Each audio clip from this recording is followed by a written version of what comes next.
সহ অবস্থান, সকল সম্প্রদায়ের মধ্যে একটা ভ্রাতৃত্বপূর্ণ সহ অবস্থান আমাদের 1 নম্বর দাবি। দুর্নীতি বাণিজ্য চলতেছে, নিয়োগ বাণিজ্য চলতেছে, আমরা এটাকে কঠোর হস্তে দমন করার জন্য বর্তমান অন্তর্বর্তীকালীন সরকারের কাছে আমরা দাবি জানাই। পাশাপাশি আমরা আগামী জাতীয় নির্বাচনে যাতে যারা এই দেশের মধ্যে গণতান্ত্রিক রাজনৈতিক দল আছে, সকল দল যাতে সম অধিকারের ভিত্তিতে যে নির্বাচন করতে পারে, এই নির্বাচনের নিশ্চয়তা করতে হবে। সহ অবস্থান, সকল সম্প্রদায়ের মধ্যে একটা ভ্রাতৃত্বপূর্ণ সহ অবস্থান আমাদের 1 নম্বর দাবি। 2 নম্বর দাবি হলো যে বর্তমান সরকার মানে কেউ কারো কোনো ইশারায় বা কারো কোনো বাধ্যবাধকতার কারণে যে রাজনৈতিক দল বলতে 2-5টা দলকে নিয়ে যদি রাজনৈতিক দলের যে সংলাপের কথা হয়, এটা কিন্তু বর্তমান অন্তর্বর্তীকালীন সরকারকে নিয়ে প্রশ্ন আসতে পারে আগামী দিনে। আমরা আজকে পরিষ্কার বলতে চাই, আজকে এই মেসেজ দিতে চাই অন্তর্বর্তীকালীন সরকারকে, আমাদের এই দেশের মধ্যে তো আজকে হয়তো অপরাধী হইতে পারে 14 দল, কিন্তু আর বাদ বাকি দলগুলোকে কেন সরকার পরামর্শ নেবে না, তাদের সাথে কেন বসবে না, এই বিষয়টি বিবেচনা করার জন্য আমরা বলবো।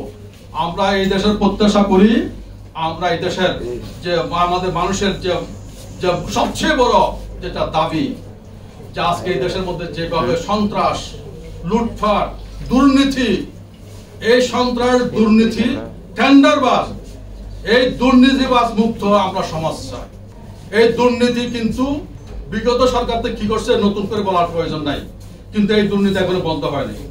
এখনো যে হাবিব ভাই বলে গেলেন যে এখনো কিন্তু আগের চেয়ে আরো বেড়ে গেছে, এখন আরো বেড়ে গেছে বাণিজ্য, দুর্নীতি বাণিজ্য চলতেছে, নিয়োগ বাণিজ্য চলতেছে।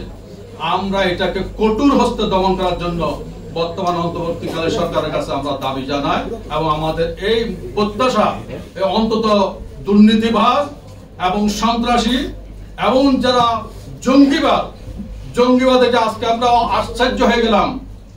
বাংলাদেশের মধ্যে যতগুলো জঙ্গি ইতিমধ্যে কারাগারে ছিল, সমস্ত জঙ্গিদেরকে সরকার পতনের সাথে সাথে সব জঙ্গিরা কিন্তু মাঠে চলে আসলো, সমস্ত সন্ত্রাসীরা সব মাঠে চলে আসলো। এটা জাতির জন্য বড় আতঙ্কের বিষয় হয়ে দাঁড়িয়েছে।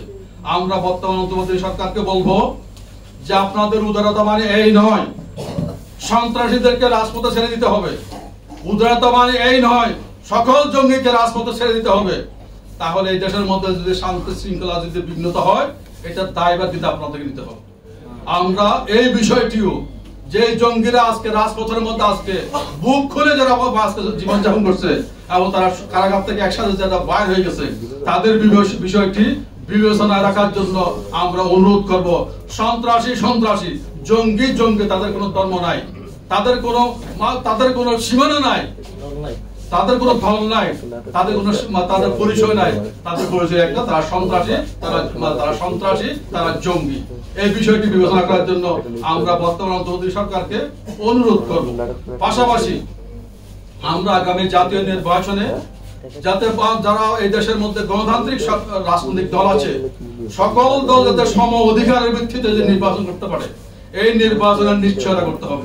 মানুষ যাতে যার ইচ্ছা অনুযায়ী পছন্দ মতো ভোট দিতে পারে, এই ভোটের নিশ্চয়তা গ্যারান্টি তৈরি করতে হবে বর্তমান অন্তর্বর্তী সরকারকে। ভোটের গ্যারান্টি, যার পছন্দ মতো ভোট যাতে দিতে পারে সেই নিশ্চয়তা প্রদান করতে হবে।